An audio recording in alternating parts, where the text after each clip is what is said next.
भाई और बहनों, मातृशक्ति को नमन। स्टूडियो में आप सभी का हार्दिक स्वागत है, अभिनंदन है, सत्कार है। आज हमारा सूर्योदय स्वर्णिम रश्मियों के साथ उदय हुआ है। आज हमारा पुण्योदय हो रहा है। जिस व्यक्ति को ज्ञान की प्राप्ति होती है वह पुण्य से प्राप्ति होती है, और कुदरत ने हमारे पे कितनी कृपा की कि हमको ज्ञान देने के लिए स्वयं ज्ञानी पुरुष स्वामी कमलेशानंद जी को अहमदाबाद से हमारे स्टूडियो के अंदर भेजा है, हमको सत्संग कराने के लिए।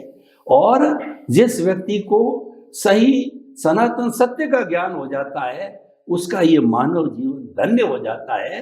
और हमारे स्वामी जी पूरे विश्व के अंदर घूम घूम करके सनातन सत्य, universal truth, law of the nature को बताते हैं, ultimate reality of the universe बताते हैं कि हम इस सारी दुनिया को एक नई दृष्टि से देखना चाहते हैं। उसका नाम दृष्टि विज्ञान है। ऐसे स्वामी जी को प्राप्त होकर के हम कृत्य हो गए।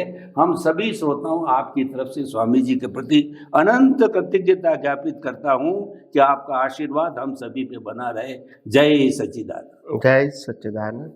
स्वामी जी, हमारा ये एपिसोड प्रारंभ हो रहा है तो हमारे प्रभु यानी हमारी शुद्ध आत्मा को ये एपिसोड समर्पित करते हैं।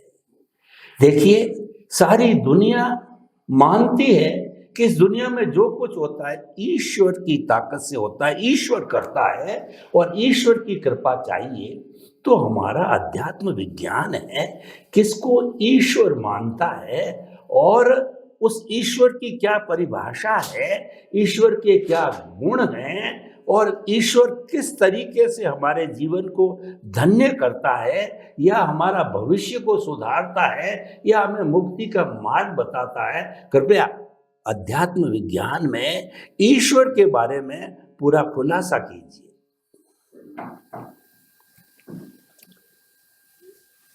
सभी श्रोताओं को मेरा नमस्कार। और अध्यात्म विज्ञान में आगे बढ़ने वाले सभी साइंटिस्टों को, जिज्ञासु मुमुक्षुओं को मेरा नमस्कार। सनातन सत्य को जानने वाले सभी पथदर्शक को मेरा नमस्कार। भारतवर्ष के इतिहास के अंदर सदियों से लोग आत्मा और परमात्मा की खोज कर रहे हैं, और इसमें ईश्वर शब्द का बहुत महत्व है। हम भारतवर्ष के लोग ज़्यादातर ईश्वर के रूप में व्यक्ति को मानते हैं, जैसे राम को भी ईश्वर मानते हैं, कृष्ण को भी ईश्वर मानते हैं, महावीर को, शिव को, स्वामी नारायण को ईश्वर मानते हैं। इंग्लिश में इसको गॉड कहते हैं। ईश्वर क्या है? ईश्वर एक सर्वशक्तिमान है। ईश्वर एक अरूपी तत्व है। ईश्वर एक सनातन ज्ञान दर्शन है, और ईश्वर की हाजिरी से हर व्यक्तियों का जीवन चलता है। मगर ईश्वर की परिभाषा में ईश्वर को लेबर शब्द लागू नहीं होता है। ईश्वर का काम एक ही है, हर जीव को प्रकाश देना। प्रकाश का उपयोग क्या करना वो ईश्वर का काम नहीं है, वो लाइव अहंकार का काम है। हमको दिखता है, वो पाना है या नहीं पाना है, वो ईश्वर का काम नहीं है। अगर व्यक्ति को मोह है तो उसको पाने का प्रयास करेंगे, मोह नहीं है तो पाने का प्रयास नहीं करेंगे। इससे ईश्वर से कोई मतलब नहीं है। मगर हम भारतीय परंपरा में व्यक्ति के रूप में जब ईश्वर को मानते हैं तभी वो सांप्रदायिक सत्य हो जाता है। सनातन सत्य में आत्मा ही ईश्वर है, आत्मा ही परमात्मा है, और आत्मा ही सर्वस्व है। उनका एक ही स्वभाव है, ज्ञान और दर्शन, खुद को प्रकाशित करना और अवस्थाओं को प्रकाशित करना, ये ईश्वर का बेसिक क्वालिफिकेशन है, इनका स्वभाव है। और इनके प्रकाश के अंदर लाइव अहंकार को क्या करना है, वो खुद इस प्रकाश के हेल्प से अपनी क्षमता के मुताबिक व्यक्ति या वस्तु के ऊपर राग द्वेष करते रहेंगे। तो ईश्वर का स्वभाव है सिर्फ जीव मात्र को प्रकाश देना, और प्रकाश की हाजिरी में ही ये मन वचन काया और 5 इंद्रिय एक्टिव है। अगर ईश्वर नहीं है तो मन वचन काया और 5 इंद्रियां कुछ कर सकती नहीं है। तो ये ईश्वर की मैंने परिभाषा बताने की कोशिश किया। स्वामी जी, आपका बहुत बहुत धन्यवाद। आपने जो हमारी भारतीय संस्कृति में जो धर्म दर्शन चलते हैं, जो मान्यताएं चलती है, उसके अंदर आपने बताया कि ईश्वर जो है एक व्यक्ति रूप में भी हो सकता है। ईश्वर एक सर्वशक्तिमान सत्ता है जो प्रकाशमय है, ज्ञानमय है, और वो उस ज्ञान के प्रकाश में, जैसे दीपक के प्रकाश के अंदर हमको दिखाई देता है, अंधेरा हट जाता है, उसी तरह से ईश्वर के प्रकाश के अंदर व्यक्ति जो है अपने जीवन को तलाशता है। लेकिन क्या करना है, ये निर्णय उस व्यक्ति का होता है, उस इंसान का होता है, उस प्राणी का होता है। उसमें ईश्वर कोई लेना देना नहीं। बहुत सुंदर परिभाषा आपने दी। साथ साथ में यह भी बताया कि अध्यात्म विज्ञान में आत्मा को ईश्वर कहा जाता है। तो स्वामी जी, इस आत्मा शब्द को मैं जानना चाहता हूं कि आत्मा किसे कहते हैं? क्या आत्मा एक तरह की होती है या अलग अलग तरह की होती है? कई लोग चेतना कहते हैं। जैन दर्शन में आत्मा के 23 नाम दिए गए आगमों के अंदर। तो आत्मा की अध्यात्म विज्ञान की दृष्टि से, सनातन सत्य की दृष्टि से क्या परिभाषा है, उसके कितने स्तर है और उनकी क्या क्या क्वालिटी है, और वो किस तरीके से व्यक्ति को प्रभावित करते हैं, और क्या व्यक्ति के अंदर वो जो सारी आत्माएं एक ही जगह रहती है, अलग अलग तरह की है या एक ही है? कृपया इस आत्म तत्व को थोड़ा सा खुलासा करके बताइए, ताकि हमारे श्रोताओं को आत्मा के बारे में पूरी जानकारी हो जाए। ईश्वर की तो आपने दे दी, आत्मा की जानकारी दीजिए। प्रश्न के लिए धन्यवाद। सबसे बड़ी बात यह है कि आत्मा पूरे यूनिवर्स में एक ही प्रकार की है, अलग अलग प्रकार की नहीं है। क्योंकि आत्मा शाश्वत है, तो सभी आत्मा शाश्वत है। आत्मा का जो गुण है, ज्ञान दर्शन, ये भी सब में इक्वल है। आत्मा का जन्म जीवन मृत्यु नहीं है, ये भी सभी आत्मा में है। मगर आपने जो प्रश्न किया कि शास्त्रों में बहुत सारे आत्माओं के प्रकार बताए गए हैं, तो मैं ये समझूंगा कि आत्मा के प्रकार जो बताए गए हैं वो आत्मा के नहीं हो सकते हैं, प्रतिष्ठित आत्मा के प्रकार हो सकते हैं। क्योंकि प्रतिष्ठित आत्मा का डेवलपमेंट का लेवल अलग अलग होने के नाते, ज्ञान दर्शन का लेवल अलग अलग होने के नाते, उनको अलग अलग स्टेज पर अलग अलग नाम दिया गया है। और उस स्टेज को जैन परिभाषा में गुंठाना कहते हैं और वेदांत की परिभाषा में उनको चक्र कहते हैं। दोनों का मीनिंग एक ही है, डेवलपमेंट के स्टेज का नाम। ये प्रतिष्ठित आत्मा का लेवल है, मूल आत्मा का लेवल नहीं है। मूल आत्मा हमेशा किसी का भी कोई भी अवस्था में अपने स्वभाव और क्वालिटी से चलायमान नहीं होता है, मगर उनकी हाजिरी में, उनके प्रकाश में प्रतिष्ठित आत्मा जो यूनिवर्स को देखने और जानने वाला है, प्रकृति को देखने और जानने वाला है।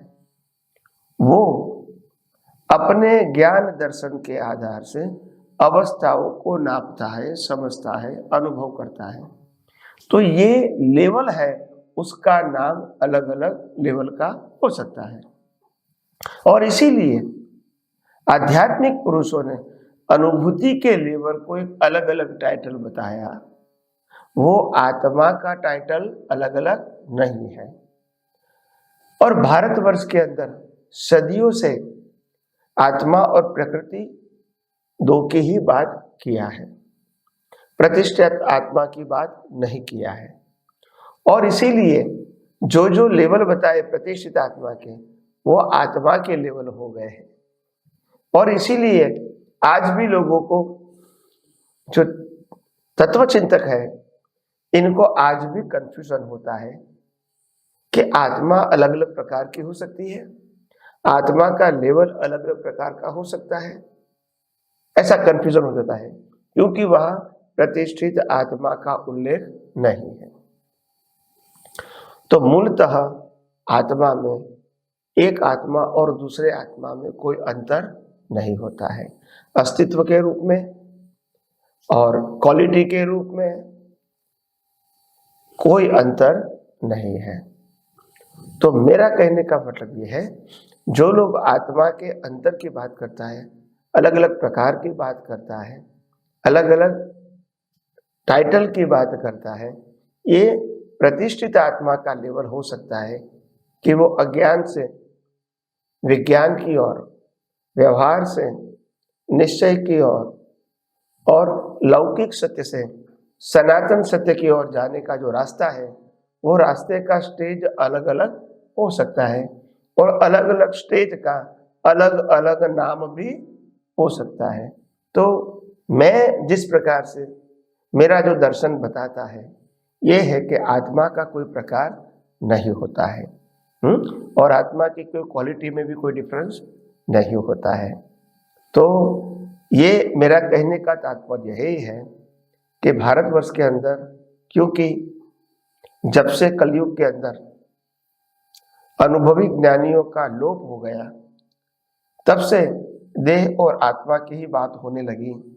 और देह और आत्मा के बीच जो प्रतिष्ठित आत्मा है, जो मूलतः पुरुषार्थ करने वाला है, मूलतः रिस्पॉन्सिबल है, उसकी बातों का छेद उड़ गया। और इसीलिए कोई व्यक्ति प्रकृति को जिम्मेदार कहती है, कोई व्यक्ति आत्मा को जिम्मेदार बताती है। ऐसा कंफ्यूजन भारतवर्ष में चलता रहता है। तो अनुभवी ज्ञानी पुरुष जब प्रतिष्ठित आत्मा की बात करते हैं, तो इस कंफ्यूजन का समाधान वहां मिल जाता है। स्वामी जी, बहुत बहुत धन्यवाद, बहुत सुंदर सटीक स्पष्टीकरण के लिए कि मूल स्वरूप से, सामान्य दृष्टिकोण से 84 लाख जीवा योनि के असंख्य अनंत प्राणियों में एक सा ही आत्मा, एक सा ही भगवान, एक सा ही प्रभु रहता है। मूल स्वरूप के अंदर, द्रव्य स्वरूप में, उसमें कोई अंतर नहीं है। सबसे बड़ा कंफ्यूजन दूर हो गया है। मैं जो समझा आपकी बातों से, पानी तो एक है, लेकिन अलग अलग रंग के गिलास है। उन गिलासों के अंदर जो पानी डाला जाता है तो पीला पानी, लाल पानी, काला पानी हो जाता है। यानी आत्मा तो वही है, लेकिन इस शरीर में लाइव अहंकार के प्रतिष्ठित आत्मा की बात आगे करेंगे, उसके साथ मिलता है तो आत्मा का वो स्तर हो जाता है, आत्मा को प्रकार हो जाता है। और ऐसा जो हमारे ज्ञानियों ने या दार्शनिक लोगों ने दिया, स्वामी जी आपका बहुत बहुत धन्यवाद। स्वामी जी, इसी से निकल के आया, आपने 2 शब्द बोले, लाइव अहंकार, प्रतिष्ठित आत्मा। तो इस तरीके से ये प्रतिष्ठित आत्मा शब्द कहीं पर भी हमारे दर्शनों के अंदर, मैं दर्शन का विद्यार्थी हूँ, मिला भी नहीं है, और जैन धर्म को भी पढ़ा, प्रतिष्ठित आत्मा शब्द कहीं मिला नहीं। तो ये प्रतिष्ठित आत्मा क्या है? लाइव अहंकार की बात तो सुनी है, तो लाइव अहंकार और प्रतिष्ठित आत्मा आपने बताया वही रिस्पॉन्सिबल है पुरुषार्थ का। तो क्या ये एक ही है या दोनों अलग अलग है? और कैसे फंक्शन करता है और ये आत्मा के साथ में कहाँ रहता है।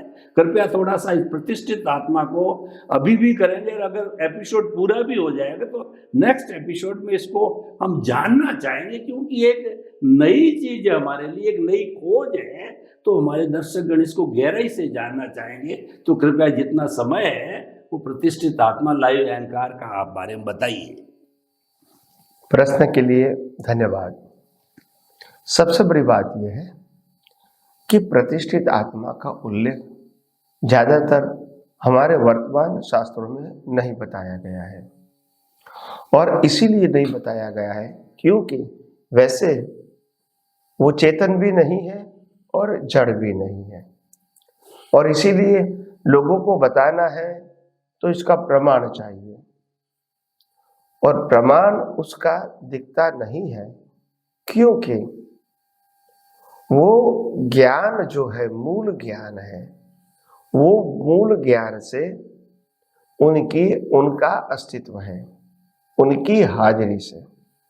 मगर उनकी हाजिरी और संसार की हाजिरी, प्रकृति कहो या संसार कहो, ये दोनों की हाजिरी से इनको, ये लाइव ईगो को कंफ्यूजन हो जाता है कि मैं आत्मा हूं या शरीर हूं, मैं शाश्वत हूं या टेम्पररी हूं, मैं अवस्था के रूप में हूं या अवस्था से भिन्न हूं, मैं प्रकृति के गुणों वाला हूं या आत्मा के गुणों वाला हूं। ये दोनों में उसको कंफ्यूजन होता है क्योंकि दोनों के बीच में ये है, और दोनों पैरेलल है। एक तरफ आत्मा है, दूसरी तरफ प्रकृति है। प्रकृति के अंदर विविधता है, अवस्था है, परमात्मा के अंदर विविधता नहीं है, अवस्था नहीं है। तो प्रकृति को समझना आसान इसीलिए क्योंकि अवस्था दिखती है, समझ में आती है। आत्मा दिखता नहीं है, समझ में भी नहीं आता है। आत्मा की क्वालिटी भी समझ में नहीं आती है। तो अभी क्या करेंगे? तो इसीलिए ये जो प्रतिष्ठित आत्मा है वो आत्मा के ज्ञान प्रकाश से प्रकट होता है, ज्ञान प्रकाश से। आत्मा का हिस्सा नहीं है, ज्ञान प्रकाश से प्रकट होता है, और वो अवस्था को जानने वाला है। अवस्था को इसीलिए जानता है क्योंकि उनके पास अभी शाश्वत ज्ञान नहीं है। शाश्वत आत्मा का प्रकाश है मगर ज्ञान अनुभव नहीं है, और इसीलिए वो अवस्थाओं की वैल्यू करता है और अवस्था में ही राग द्वेष करता है और नए कर्मों का वो सर्जन करता है, और इसीलिए जन्म मरण के चक्कर चालू हो जाते हैं। उसी से चारों गति मिलती है। तो जो लाइव प्रतिष्ठित आत्मा है उसका काम पुरुषार्थ करना है। वो पुरुषार्थ दो प्रकार का कर सकते हैं। एक तो संसार के लिए लायक और सहायक कर्म बना सकते हैं, और अगर उनके पास सम्यक ज्ञान सम्यक दर्शन है तो मोक्ष मार्ग के लिए लायक और सहायक कर्म बना सकते हैं। ये दोनों ऑप्शन लाइव प्रतिष्ठित आत्मा के पास होता है, और वो लाइव प्रतिष्ठित आत्मा अपने वर्तमान ज्ञान दर्शन के उपयोग से पुरुषार्थ करता है। ऐसा नहीं है कि सम्यक ज्ञान सम्यक दर्शन वाला मिथ्या ज्ञान मिथ्या दर्शन का उपयोग नहीं करेगा, ऐसा नहीं है, वो भी करेगा। दोनों है। जहां तक अज्ञान है वहां तक अज्ञान का भी उपयोग कर सकते हैं और विज्ञान का भी उपयोग कर सकते हैं। एक बार अज्ञान जीरो हो गया तो फिर पुरुषार्थ की जरूरत नहीं, तो फिर प्रतिष्ठित आत्मा का अस्तित्व नहीं, फिर देह और आत्मा दोनों ही है। इसको कहते हैं लास्ट बर्थ, और लास्ट बर्थ में देह और आत्मा दोनों होता है। देह कर्मों के वश कुदरती कानून के मुताबिक चल के उनका अंत होता है, और आत्मा मोक्ष में चला जाता है क्योंकि नया कर्म का सर्जन नहीं हुआ और सर्जन करने वाला भी नहीं है। और पुरुषार्थ करने वाला नहीं है तो गलती होने की भी बात नहीं। नहीं। तो इस प्रकार से लाइव अहंकार का अस्तित्व जब हम एकेंद्रिय में आए व्यवहार राशि में, तब से उसका जन्म हुआ है एकेंद्रिय से। और एकेंद्रिय का ज्ञान 2 इंद्रिय का, 3, 4, 5 इंद्रियों का ज्ञान भी उन्हीं को हुआ है। और 5 इंद्रियों का ज्ञान वो रिलेटिव सत्य का ज्ञान है। और उसके बाद जब मनुष्य में आए तो 5 इंद्रियों का ज्ञान और बुद्धि का ज्ञान प्राप्त हुआ। बाद में वो अहंकार एक्टिव हो गया। ज्ञान तो है 5 इंद्रियों का, मगर अहंकार एक्टिव हो गया। अभी मेरे को ये पाना है या छोड़ना है, ये चालू हो गया। और तब से कर्म बंध चालू हो गया। तो इस प्रकार से जो लाइव प्रतिष्ठित आत्मा का जो रोल है वो इतना सटीक होता है कि हम अपने जीवन में लाइव अहंकार को समझने के लिए बहुत समय लगता है। शब्दों से तो समझ जाते हैं, अनुभव में उसका बहुत समय लगता है। तो आगे आगे हम और भी उसके बारे में जानने की कोशिश करेंगे। स्वामी जी, आपका बहुत बहुत धन्यवाद। एपिसोड संपन्न हो रहा है।